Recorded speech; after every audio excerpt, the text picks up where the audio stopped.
If you don't have plans for this Friday, this morning's guest might have something to float your boat. Find out what it's all about coming up next on Carolina People.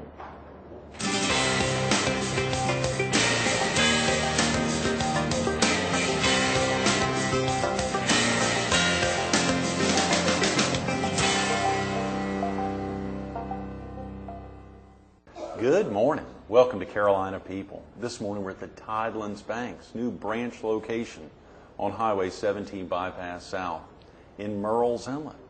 We're focused on this Friday's 25th anniversary. That's right, it's silver anniversary of the July 4th Murrells Inlet Boat Parade. And we're visiting with its founding chairman and its current chairman, Bob Hendrick. Good morning, Bob. Good morning to you, sir. Thanks so much for coming in this morning. Thank you.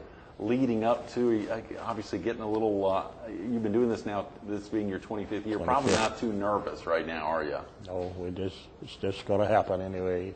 It's going to happen, rain or shine. Yeah.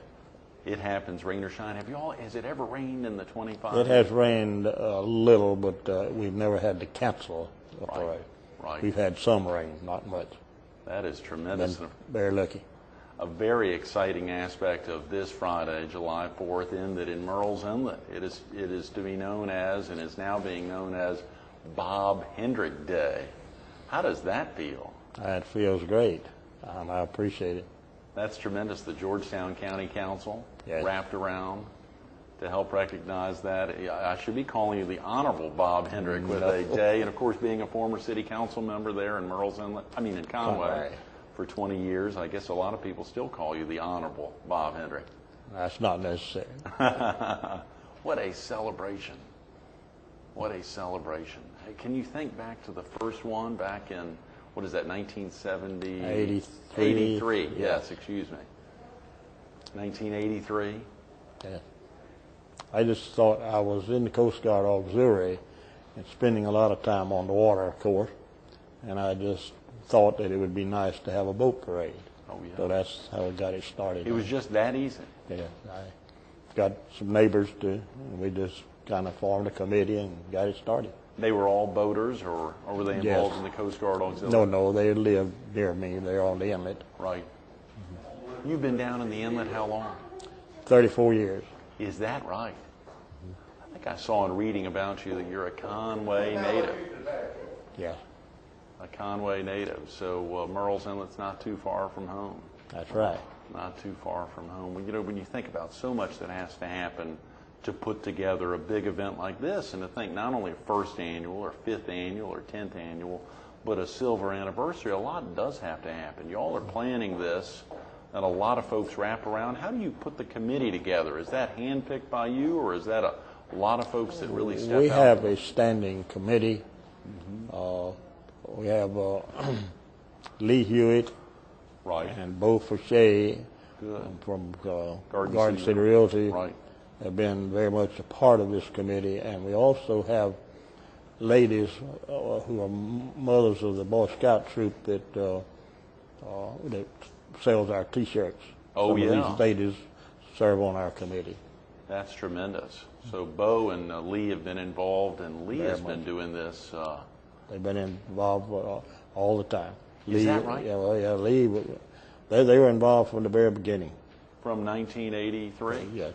That's tremendous. Mm-hmm. I don't think I knew that, but you are the down and dirty chair. You're always available. And of course, the other great thing is that you give out a phone number for folks to call if they have any questions. Yes, and I get a lot of calls. Do you really? Sure. Good. What's the most frequently asked question that you get when folks call? And just for viewers, some of the folks that call are not that familiar with Murrells Inlet, and they say that they probably will be down, and they just want to know something about the fee and where to park and with all of this. They don't know, and I have to tell them there is no fee unless you want to be decorate a boat to be judged. Right. There is no other fee. We just invite everyone to get in the parade. Yes. And I tell folks that they ask me something about the boats, I say we'll have everything in that parade from a 14-foot John boat with 2 little boys in it to a 60-foot yacht with 15 beautiful girls on it. And everything in between that. That is tremendous. Yes, yes. Well, that's an easy answer for folks. They must say, I am going to be there. Yeah. They make every effort possible. Of course, this being on a Friday as well, having July 4th on a Friday, a great opportunity for folks in our viewing area to come down and make it a day trip from Lumberton and Laurinburg or throughout the PD to make it down. It kicks off at what time, Bob? Well, we start the parade actually started at 10 o'clock. Okay. We'll have the committee boat in place at the starting point at 9 o'clock because we will be registering boats there that has not pre-registered. Right. And so we'll actually start it at 10 o'clock. Okay, 10 a.m. 10 a.m. 10 a.m. And the registration fee for viewers who want, or for anyone who wants to be judged? Fee is $5. $5? Yeah. That's it? That's it. That's tremendous. That's only for boats that want to be judged. Right. We do not have a fee for boats just to get in the parade. Sure. We invite everyone to get in the parade. There is no fee. That's but if tremendous. they want to be judged for one of the trophies that we give, which we give 5 trophies for the best decorated boats and 5 trophies for the best decorated docks. The best decorated docks up and down Murrells Inlet. That's right. Are there docks over in Garden City that get decorated? Or Some just of those decorate too, Right. but mainly in the Murrells Inlet area. Right, sure. Let me get that phone number out, Bob, for viewers who may need to get off to work now or get a family out of the house. What's the best way to reach you to find out more about this Friday's 25th annual? Yeah, reach me at 651 Right. 5675. 843-651-5675. That's correct. That's one of them. If they don't catch you there, can they leave a message? Leave a message, that's true. Okay, Yes. good. Well, I think you mentioned you're leaving this morning to head on up to Diane Devon's Stoke show. Yes. There on Time Warner Cable, a show she's been doing forever. And I think she may be one of the people that got me on to you, saying, how could you have not had Bob Hendrick on your show after 25 years? Just last week we had Bunny Beeson from Wildlife Action over in Mullins on the show, and she had actually gotten us in touch with Bunny a long time ago and said, you've got to get this guy in from Mullins who has this camp for kids and does a lot. Who really does a lot. This is not this is not new to you, though, Bob. I think I saw in a piece recently about you that you were in the virtually in the parade business full time. It seems that with the shrine parades and the boat parade, I don't know how I got into the parade business, but I enjoy it very much. When I say in the parade business, obviously facetious there, and that you do this all as a volunteer. Yes. You do it all as a volunteer. Right. How long have you been with the Shrine? I became a Shriner in 74. Oh, really? Okay. Yeah. The same year you moved to Murrells Inlet? That's right.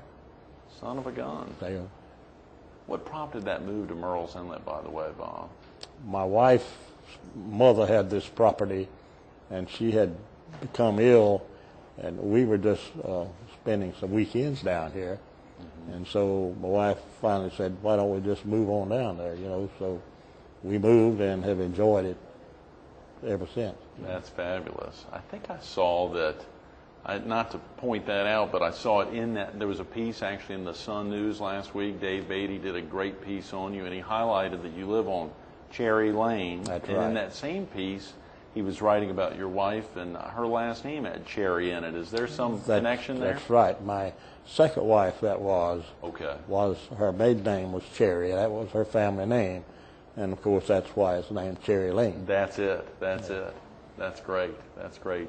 Well, I think you think back to your service. I was wondering about this right now. Your 20 years of service on the Conway City Council there. I think you said from 54 to 74? That's correct. Do you remember any instances where y'all got together and did resolutions on people, much like this Friday's, July 4th? We did. I'm sure. Any that really stick out in your mind, that really stood out in those people's minds? At the moment, I can't think of anyone, but of course we did that.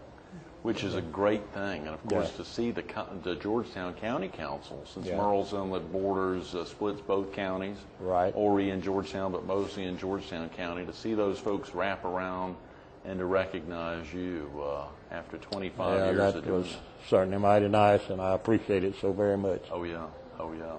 What actually got you involved in When, in public service, was there something back in the early 50s that prompted you to actually run for city council the first time? Yes. I'd been in service.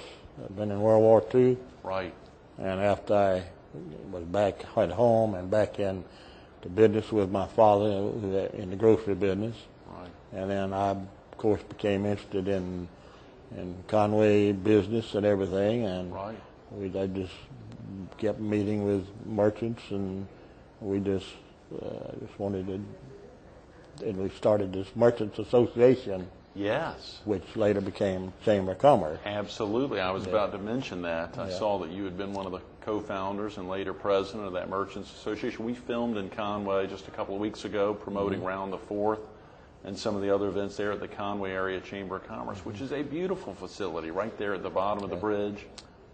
Right now, I am the oldest past president of the Conway Chamber of Commerce. Is that right? Only living past president, yeah. Do you mind sharing with viewers about the big celebration you all had sometime this past year? Your birthday is what age? I'm sorry to put you on the spot here, but you look so young. My children planned this birthday party for my 90th birthday. 90, wow. Yes, and I tell people I'm so happy they invited me. But it was so very nice, and we had lots of family and friends. Oh, yeah. It was very, very nice. Yeah, I saw there were a lot. Speaking of public service, I think both of your boys have been active as public servants there, and that's true. Public safety and public servants there in Conway. Yes. One of them is the former fire chief, I believe, and now deputy coroner. My brother was fire chief in Conway for many years, and when he retired, my son Tony became fire chief. Right. And he has since retired and is now the deputy Horry County coroner. Which is tremendous, yes. And my son Andy, who is a professor out of Coastal Carolina College, he's a practicing attorney, and he is the municipal judge in Conway and has been for 10 years or more. Is that right? Yeah. He's been the municipal judge there in Conway for 10 years. Well, that's great public service. Is that something that they attribute to you? Say, Dad, we got this all from you, or was it their uncle, your brother? We just love Conway, and we've been involved in most things there, you know. Absolutely. And we think about the shrine and all the activities. I know about the time we were with you last year. If you remember, we were in the new branch location for Tidelands Bank there in Myrtle Beach up on about 44th Avenue. Yes. Now we're here again. And what about this beautiful lobby? They were kind enough to let us in an hour and a half before they open up at 8:30 later this morning. But beautiful setup in here. Very beautiful. If you remember that, about that time we had Bob Gray on the show almost at that same time. And, of course, hearing about all the shrine activities. The parades within Shrine, what is all that for? Is that, are you all raising funds for, is that for the Shrine Hospital? Shriners Hospital for Children. Right. We have 22 hospitals in North America. 22? Completely financed by, of course, Shrine and other contributors. But there is no charge at a Shriners Hospital for anything.